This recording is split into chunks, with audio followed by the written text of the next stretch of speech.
Use mesh analysis to find the power delivered by the dependent voltage source in the circuit shown below. In this circuit, we know that here we have an independent source, that is 660 volt. Along with that, we have dependent voltage source. So here we have current dependent voltage source 20 IA. We are supposed to find the power delivered by this dependent voltage source. So this is current dependent voltage source.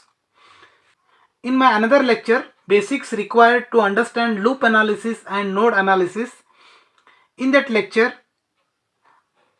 I have explained various types of dependent sources. So here it's a current dependent voltage source. We are supposed to solve it using mesh analysis or loop analysis. We know in mesh analysis, loop currents are the variables. Let us mark the loop currents. Here we have 3 loops. Let us mark the loop currents. Let current X is flowing in this loop. Current Y is flowing in this loop. Let current Z is flowing. From this circuit, we can observe that here IA is equal to current through 50 ohm resistor. So in 50 ohm resistor, 2 more loop currents are flowing, that is Y and Z. Y is flowing say from A to B and Z is flowing from B to A, whereas IA is flowing from A to B. Now I can say IA is equal to Y minus Z, because the direction of current Y and IA are in same. That's why I'll consider Y first. That is IA is equal to Y minus Z. We'll call it as equation number 1. Now apply KVL, that is Kirchhoff's voltage law, to loop X. So this is my loop X. In loop X there is one independent voltage source, that is 660 volt. So according to Kirchhoff's voltage law, 660 volt is equal to drop across 5 ohm resistor plus drop across 15 ohm resistor plus drop across 10 ohm resistor.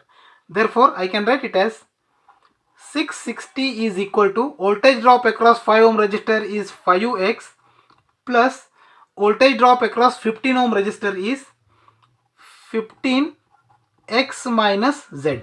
Because X is the current which is flowing from top to bottom, we'll call it as C node, C to A, whereas Z is flowing from A to C. So we are in X loop, so we are supposed to give priority to X current. So it is 15x minus Z plus, in this loop there is a 10 ohm resistor, drop across 10 ohm resistor is 10 multiplied with X minus Y. Suppose this is the node D. So here current X is flowing from A to D, whereas current Y is flowing from D to A. X and Y are opposite to each other. That's why 10 in bracket X minus Y. Simplifying this, we'll get 660 volt is equal to 5x plus 15x plus 10x, that is 30x minus 10y and 15z. We'll call it as equation number 2. Now apply KVL to loop Y. Apply Kirchhoff's voltage law to loop Y. So here there is a dependent voltage source 20 IA, which is equal to drop across 10 ohm resistor plus drop across 50 ohm resistor. So I can write it as 20 IA is equal to drop across 10 ohm resistor is 10 in bracket Y minus X, because in 10 ohm resistor both current Y and X are flowing, both are opposite to each other, that's why it is minus. So we are in loop Y, so we are supposed to give priority to Y, that's why I have written Y first, plus 50 in bracket Y and Z, that is Y minus Z. Simplifying this, we can write IA is nothing but Y minus Z. I will substitute in place of IA as y minus z is equal to 10 in bracket y minus x plus 50 in bracket y minus z. So here 20y minus z, I will take it on right hand side. I can write it as 0 is equal to 10y minus 10x plus 50 of y minus z minus 20 of y minus z is nothing but 30 of y minus z. Simplifying this further, I'll get 0 equal to minus 10x, 30y plus 10y, that is 40y, and minus 30z. Let's call it as equation number 3.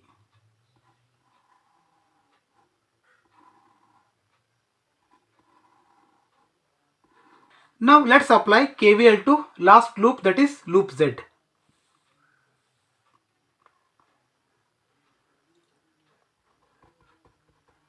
Apply Kirchhoff's voltage law to loop Z.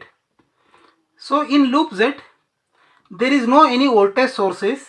So I can say 0 is equal to drop across 25 ohm resistor, that is 25Z, plus voltage across 50 ohm resistor, that is 50 in bracket Z minus Y plus 15 in bracket Z minus X. Because Z and Y are opposite to each other, as well Z and X are opposite to each other, so it is minus. Simplifying this, we'll get 0 is equal to, it is minus 15x, then plus minus 50y plus 25z plus 50z, that is 75z plus 15, that is 90z. So we'll call it as equation number 4. Solving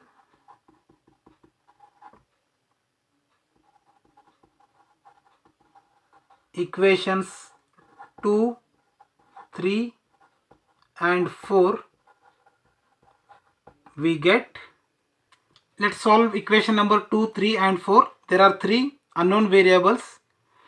Coefficient of x in second equation is 30, y is minus 10 and z is minus 15 and voltage value is 660. Similarly in equation number 3, coefficient of x is minus 10, y is 40 and z is minus 30, voltage is 0. In fourth equation, coefficient of x is minus 15, y is minus 50 and z is 90 and voltage is 0. So we'll get x is equal to 42 amps. I'll write here x is equal to 42 amps, y is equal to 27 amp and z is equal to 22 amps. So these are the 3 loop currents we obtained by applying KVL. Now let us find the power delivered by the dependent voltage source. Power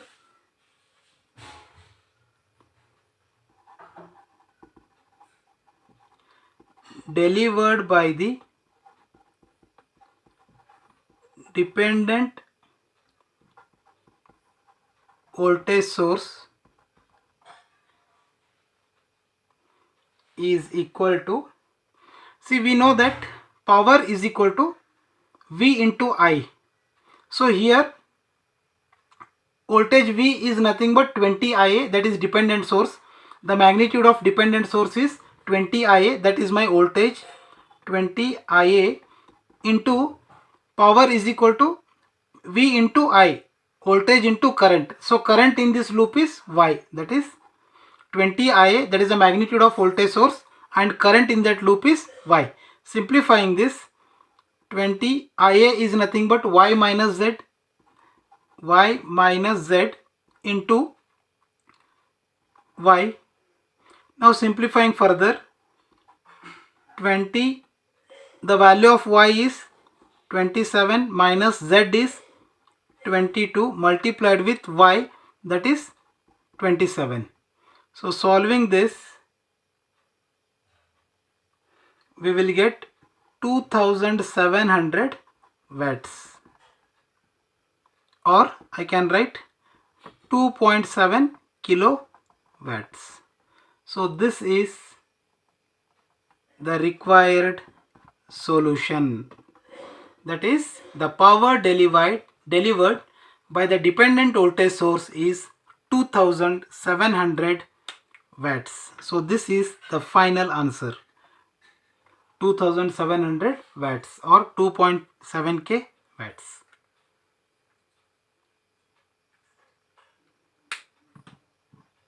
Thank you.